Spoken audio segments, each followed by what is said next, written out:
अस्सलाम वालेकुम स्टूडेंट्स, मैं हूं आपका टीचर मोहम्मद शाहिद। आज हम फ्यूचर परफेक्ट टेंस के बारे में सीखेंगे। तो ये शुरू करते हैं। फ्यूचर परफेक्ट टेंस फ़ेल मुस्तकबिल मुकम्मल। ये वो फ़ेल है जिसमें किसी काम का करना या होना आने वाले ज़माने में मुकम्मल पाया जाए। पहचान इसकी उर्दू फ़िक्रे के आखिर पर चुका होगा, चुकी होगी, चुके होंगे वगैरह आता है। या इसकी ये भी पहचान है, अलफ छोटी बड़ी के साथ होगा, होगी, होंगे वगैरह आता है। मसलन वो ख़त लिख चुका होगा। अब देखिए एंड पे क्या आ रहा है, चुका होगा। अब इस फिक्र को हम ऐसे भी लिख सकते हैं, उसने ख़त लिख लिया होगा। अब लिया देखिए अलफ आ रहा है, आगे होगा आ रहा है। देखिए अलफ छोटी है बड़ी है, होगा, होगी, होंगे वगैरह आता है। ठीक है जी। इंग्लिश में लिख सकते। इसका तरीका क्या होगा, सबसे पहले आपने सब्जेक्ट लगाना है, उसके बाद आपने शैल हैव लगाना है या विल हैव लगाना है, उसके बाद थर्ड फॉर्म लगानी है और उसके बाद क्या लगाना है, ऑब्जेक्ट लगाना है। आई वी के साथ शैल हैव लगाते हैं। He she it singular noun plural noun you they के साथ विल हैव लगाते हैं।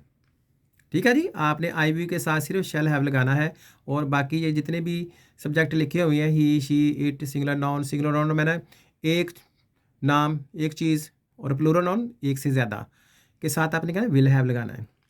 मसलन देखें वो खत लिख चुका होगा। आप देखिए चुका होगा, या इसको हम ऐसे भी लिख सकते हैं, उसने खत लिख लिया होगा, अल्फ आया होगा आ गया।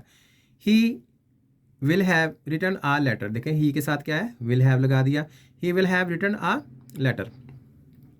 नेक्स्ट एग्जाम्पल क्या है, वो आटा गूंद चुकी होगी आ गया। या उसने आटा गूंद लिया होगा। ठीक है जी। आप देखिए जी, अब इसकी इंग्लिश क्या आ गई, she will have needed the flower. ठीक है, शी के साथ आपने विल हैव लगा देना। इसी तरह थर्ड फॉर्म लगी हुई है। अब नेक्स्ट एग्जांपल क्या है, मैं वालदा की बात सुन चुका हूँगा। देखिए चुका होगा। या इसमें इसको ऐसे भी लिख सकते हैं, मैंने वालदा की बात सुन ली होगी। देखिए ली छोटी ही आ रहा है और साथ होगी। ठीक है, छोटी ये होगी आ गया, ये फ्यूचर परफेक्ट टेंस ही है। इसकी इंग्लिश कैसे होगी, आई शैल हैव लिसन्ड। ठीक है जी, शैल हैव आई के साथ शैल हैव लगाया और लिसन्ड थर्ड फॉर्म आ गई टू द मदर। हाँ, मैं वालदा की बात सुन चुका हूँगा।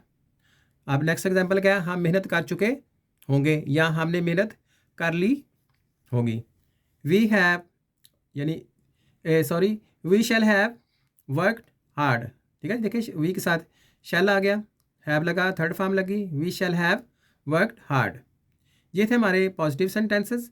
अब आते हैं नेगेटिव सेंटेंसेस, यानी मनफी फिक्रे जिसमें नहीं आता है। तो वो कैसे बनाते हैं, शैल और हैव के दरम्यान में आपने सिर्फ नाट लगा देना है। ठीक है जी, शैल और हैव के दरम्यान नाट लगाते हैं या विल और हैव के दरम्यान नाट लगाते हैं। बाकी फिक्रे की तरतीब आपने वैसे ही रखनी है। देखें जैसे देखें इंग्लिश में का तरीका, इसका क्या फार्मूला होगा। देखिए सब्जेक्ट लगा है, शैल या विल दोनों में से एक लगाना है, नॉट लगाना, उसके बाद आपने हैव लगाना है। ठीक है जी। आपने ऐसे नहीं करना कि शैल हैव नॉट, नॉट को हैव के बाद नहीं लगाना, शैल विल और हैव के दरमियान में नॉट लगाना है। ठीक है, शैल या विल लगा के आपने नॉट लगाना है, फिर आपने हैव लगाना, फिर थर्ड फॉर्म लगानी है। ठीक है जी। अब देखें जी, वो ख़त नहीं लिख चुका होगा, ही विल, देखें विल के बाद नॉट आ गया, he will not have written a letter. ठीक है जी, ये थे हमारे नेगेटिव सेंटेंसेस। अब आते हैं सवालिया फ़िक्रे, इंट्रोगेटिव सेंटेंसेस। शैल या विल को फ़िक्रे के शुरू में ले आते हैं और आखिर पर सवालिया निशान साइन ऑफ इंटरोगेशन लगाते हैं। ठीक है जी। आप देखें जब भी सवालिया फ़िक्रा होगा, आपने शैल या विल को फ़िक्रे के शुरू में लगाना है, उसके बाद सब्जेक्ट लगाना है, उसके बाद आपने हैव लगाना है। ठीक है जी, हैव को आपने सब्जेक्ट से पहले नहीं लगाना, सिर्फ शैल या विल को निकालना है, शुरू फ़िक्रे के शुरू में लगाना है।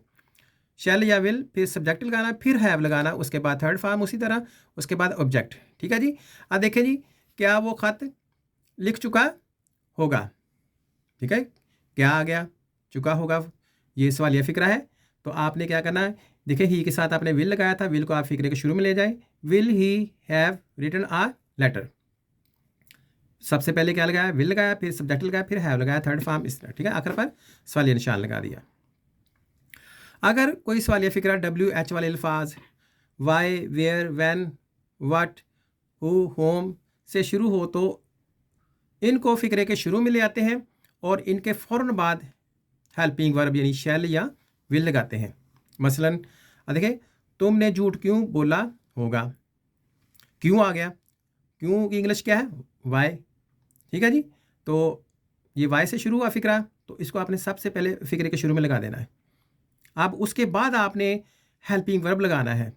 ठीक है जी। बाज़ दफ़ा ऐसे होता है कि आप वाई के बाद हेल्पिंग वर्ब नहीं लगाते हैं, फ़िक्रा गलत हो जाता है। तो आपने वाई के बाद आपने हेल्पिंग वर्ब लगाना है, यानी यू के साथ आप क्या लगाते थे, विल लगाते थे, आपने फ़ौरन यू से पहले आपने विल लगा देना है। सबसे पहले वाई, उसके बाद will, you have told a लाई, उसी तरह हैव लगाना सब्जेक्ट के बाद और थर्ड फॉर्म लगा रही है। ठीक है जी। तो अगर कोई फ़िक्रा जो है वो सवालिया भी हो और मनफी भी हो, यानी नेगेटिव भी हो और इंट्रोगेटिव भी हो, तो उसको कैसे बनाते हैं, उसी तरह आपने शैल या विल को फ़िक्रे के शुरू में ले आना है और अगर वाई वेयर वैन से शुरू हो तो उसको शैल विल से पहले लगा देना है। ठीक है जी। तो और नाट जो था वो आपने सब्जेक्ट के बाद लगा देना बस। ठीक है जी। यानी शैल या विल को फ़िक्रे के शुरू में ले जाना है, अगर वाई वेयर वैन लगे तो वो उनको शैल विल से पहले लगा देना है और जो नाट आपने सब्जेक्ट के बाद लगाना है। जैसे देखें, why will you not have told a lie. ठीक है जी।